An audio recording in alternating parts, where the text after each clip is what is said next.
Bueno, ¿cómo andan? Este video responde a la explicación del texto Manuel Belgrano antes de la Revolución de Mayo, que es un artículo que está en este libro, ¿no? Que es una obra, un artículo que fue escrito por quien les habla, y es parte de una obra que escribimos con unos compañeros y con una descendiente de Manuel Belgrano, se llama Jessica Belgrano, que es estudiante del profesorado de literatura del Joaquín. Y bueno, la obra en sí se llama El otro Belgrano, lejos de un mito y cerca de una visión, y nos acerca al prócer desde distintas miradas, su desempeño, primero el contexto y el escenario donde transcurrió su vida, su biografía, su desempeño militar, sus sueños, sus anhelos políticos y su participación en la vida pública antes de la Revolución de Mayo, que es el que detalla este artículo que ustedes tenían para leer. Eh, bueno, el artículo no tiene la intención de realizar una investigación historiográfica sobre la vida y obra de Manuel Belgrano, ¿no? Sino más bien entender su posicionamiento ideológico, sus ideas económicas y políticas, en un momento en que él era funcionario de la corona española. Belgrano entra a la vida pública cuando es nombrado por el rey como secretario del recién creado Consulado Real de Buenos Aires en 1794. Bueno, el Consulado de Buenos Aires era una necesidad inmediata ante el crecimiento del movimiento mercantil de la ciudad puerto, que había aumentado tras las reformas borbónicas y la atlantización de la economía, como nosotros venimos viendo.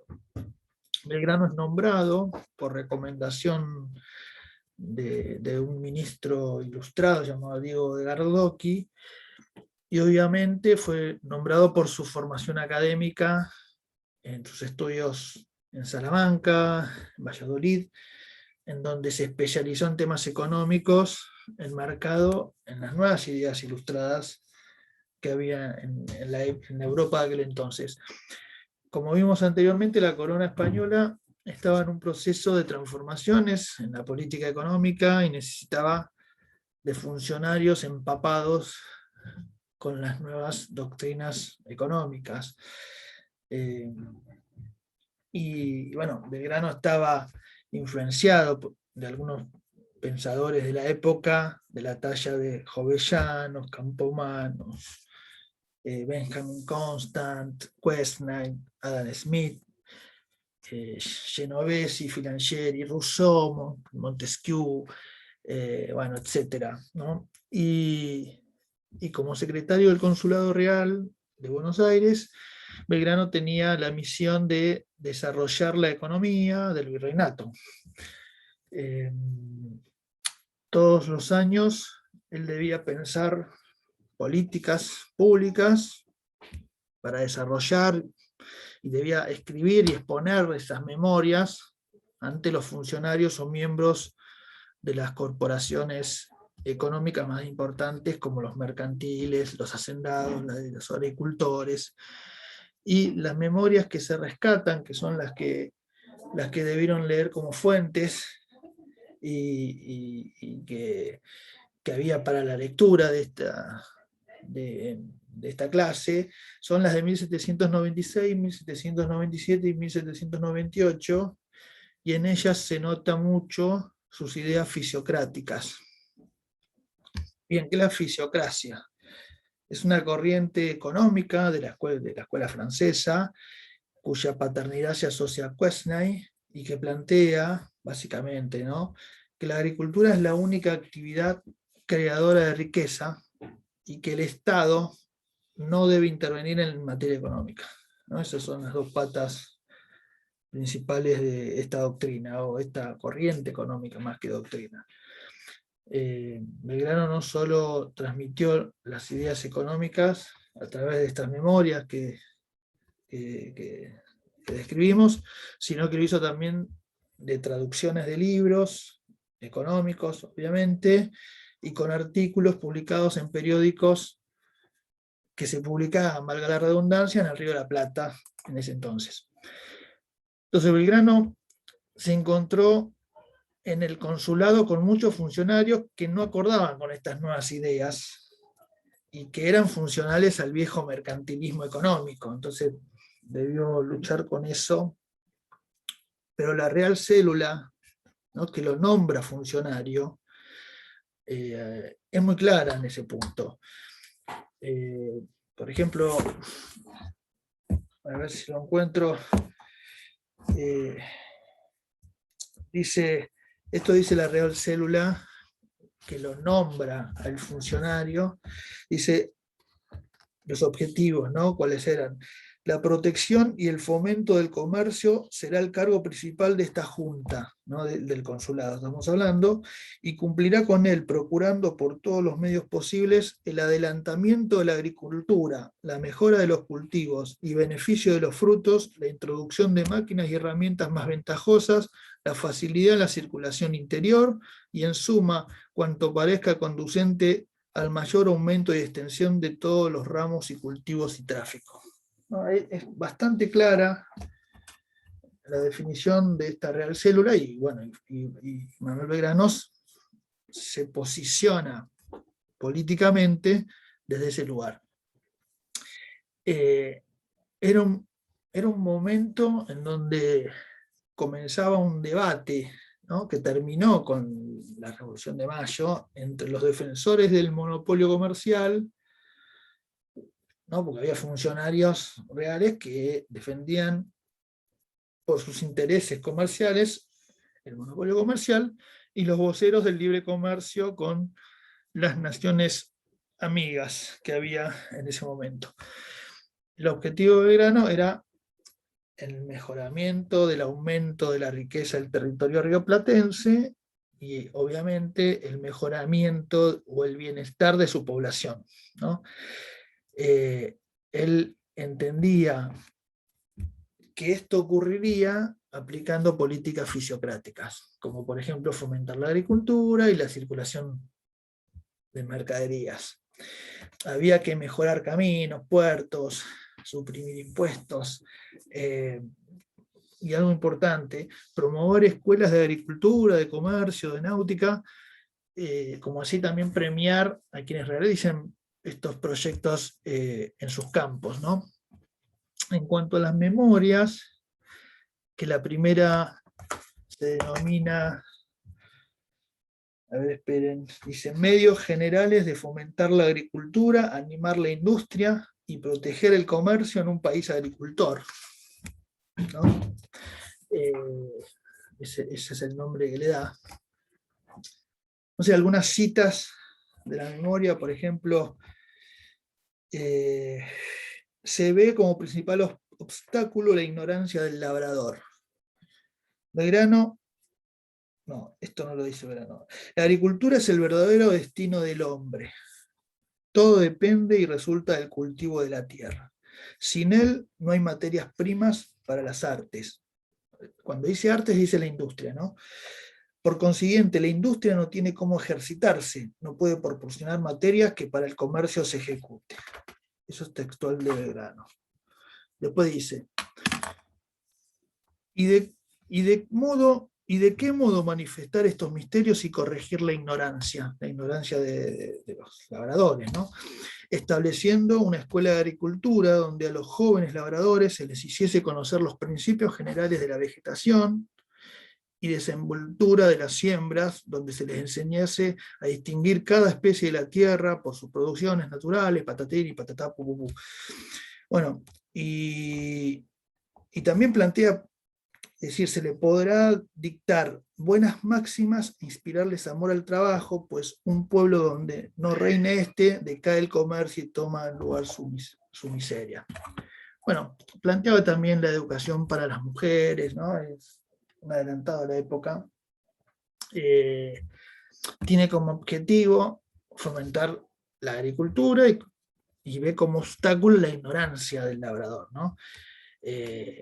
Y lo importante es que no solo explicaba la situación, sino también la solución, daba una solución, ¿no? en esta memoria. A la memoria de 1787, es decir, la segunda memoria que trabajamos, que se la denomina, larguísima esta, utilidades que resultan en esta provincia y la península del cultivo del lino y cáñamo, modo de hacerlo, las tierras más convenientes para él, modo de cosechar estos ramos, y por último se proponen los medios de enseñanza de nuestros labradores para que dediquen con constancia a este ramo de la agricultura. Bueno, esa es la denominación que le da, 1797, no 1787.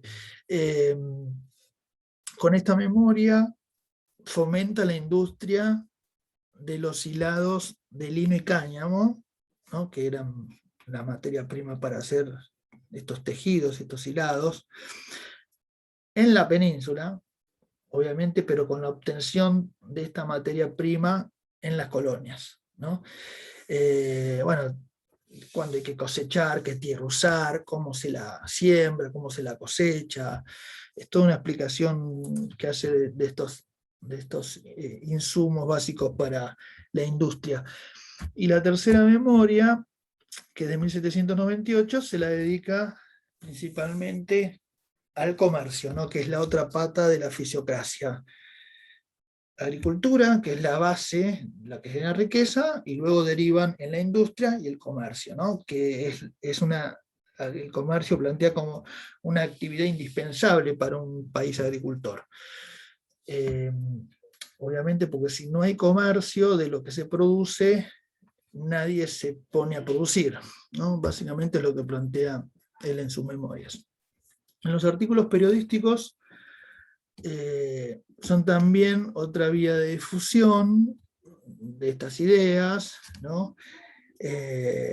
Y estos, los principales periódicos que había en la época son el Telégrafo Mercantil, Rural, Político, Económico e Historiográfica de Río de la Plata, que es el primero que se publica en el Río de la Plata, que es de 1801, y un famoso semanario, el Semanario de Agricultura, Industria y Comercio de Hipólito Vieites, ¿no?